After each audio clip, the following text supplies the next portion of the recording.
Presentasikan kelompok 2 yang telah mempresentasikan topik pertanyaan pertama. Kali ini kami akan mempresentasikan bagian kedua pada ruang kolaborasi tentang kasus-kasus aktual yang kurang mendukung pada ekosistem pembelajaran. Nah, ini nama-nama kelompok kami dari kelompok 3. Kalau begitu untuk langsung saja, tidak memperlambat waktu, kami langsung memberikan kepada kakak saya untuk mempresentasikannya. Agak saya kan dia hanya dia. Baik, terima kasih untuk waktu dan kesempatan yang diberikan. Saya di sini mencoba untuk mempresentasikan hasil diskusi dari kelompok kami, kelompok 3. Kami langsung ke pertanyaan kedua ya. Siap? Oke, baik. Jadi di sini pertanyaan kedua adalah mengidentifikasi kasus-kasus aktual terkait lingkungan kelas yang kurang mendukung ekosistem pembelajaran. Jadi kalau teman-teman tadi di kelompok 2 itu melihat dari kasus-kasus aktual yang mendukung, kalau di kelompok kami di sini melihat dari kasus-kasus aktual. Jadi kalau di sini kami berdasarkan pengalaman kami di PPL ya, yang kurang mendukung ekosistem pembelajaran. Di sini mungkin kalau teman-teman bisa lihat, kami mempersempit dalam satu ranah, yaitu tentang penggunaan teknologi informasi dan komunikasi.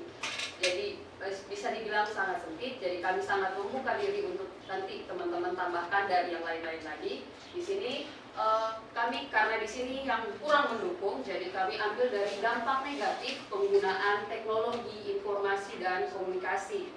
Di sini kami ada ambil 3 poin. Poin yang pertama di sini handphone atau smartphone, ini itu ya. Jadi penggunaan handphone dalam pembelajaran yang tidak tepat sasaran. Kalau berdasarkan pengalaman kami selama PPL, murid-murid diperbolehkan untuk membawa handphone, bahkan sekolah menyediakan wifi ya. Jadi mereka bisa mengakses internet dari dalam kelas untuk mencari sumber pembelajaran, sumber materi ya. Sayangnya terkadang mereka bukannya mencari sumber pembelajaran, bukan mencari materi. Yang saya temukan waktu itu ada yang main game ya, ada yang chat, ada yang lihat YouTube, TikTok, IG dan sebagainya ya. Jadi ya itu salah satu yang kurang mendukung. Kemudian yang kedua adalah pengelolaan akses internet ya. Di sini adalah pencarian sumber referensi yang tidak tepat sasaran. Jadi ya kalau tadi mereka mungkin HP-nya dipakai bukan cari referensi, kalau ini cari referensi tapi referensinya beda gitu, kayak tidak sesuai dengan apa yang dipelajari. Jadi di sini lebih ke butuh tetap ya, kita memanfaatkan teknologi, kita memanfaatkan internet, tapi dari peserta didiknya sendiri itu harus punya pemahaman apa yang akan mereka pelajari, apa yang mereka sudah ketahui dan apa yang mereka tidak ketahui dan bagaimana mereka mencarinya. Itu sangat penting di sini. Jadi pencarian sumber referensi yang tidak tepat sasaran itu juga kurang mendukung ekosistem pembelajaran. Kemudian yang ketiga di sini adalah budaya literasi.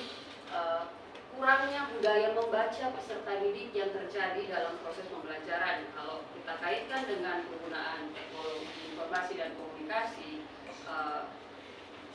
peserta didik biasanya mencari ya, katakanlah ada banyak yang harus dibaca nih supaya benar-benar paham.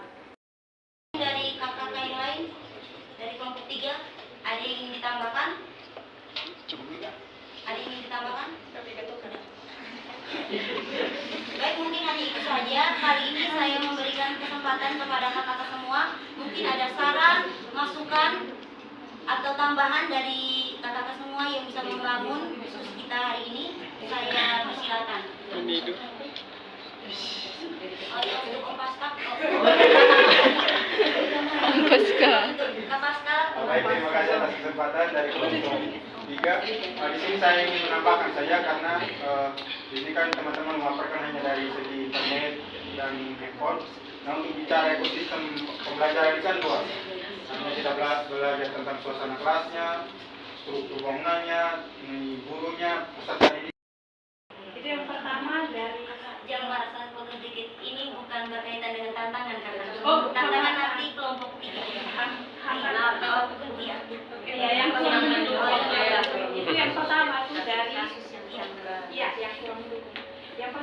dari peserta didiknya. Jadi kalau di kelas itu misalkan dibagi dalam kelompok. Oke, terima kasih Mbak Lisa sudah menjawab. Baik, terima kasih Ibu Moderator sudah memberikan kesempatan. Saya langsung jawab saja ya. Berdasarkan pengalaman saya, maksudnya entah itu PPLS 1 ataupun PPL yang sekarang ini, saya rasa tidak ada perbedaan yang sangat-sangat jauh. Maksudnya, jadi di kelas itu memang kita tidak bisa lepas, bebas peserta didik mengakses handphone. Dalam hal ini sekalipun kita sudah instruksikan untuk mencari tugas, mencari materi terkait, mungkin kita bagikan mereka dalam forum diskusi.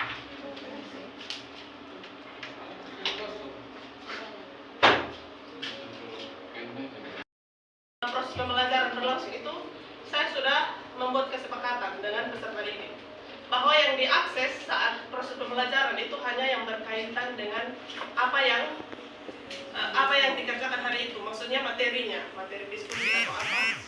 Jadi setelah itu saya bukan hanya sebatas memberikan kesepakatan, membuat kesepakatan dengan peserta didik. Jadi selama proses diskusi berlangsung itu saya kontrol, maksudnya saya tidak hanya duduk di depan terus tunggu mereka bilang sudah selesai, atau misalnya kita saat waktunya nih, jadi pas selesai kita tanya apa sudah selesai mengerjakan tugas, tidak sebatas itu. Karena kan kita mengerti situasinya nih, kita tidak bisa, maksudnya kenakalan remaja saat ini itu sangat-sangat itu. Jadi kalau kita kasih kelonggaran sedikit saja, saya rasa mereka akan menjadi salah satu kesempatan yang sangat bagus untuk mereka. Maksudnya yang lebih menarik itu bukan pembelajaran, sekalipun dalam kondisi di dalam kelas. Jadi kalau sudah dibagikan, terus kita sudah kasih kebebasan nih mereka mengakses materinya, kita harus kontrol dari satu kelompok ke kelompok yang lain.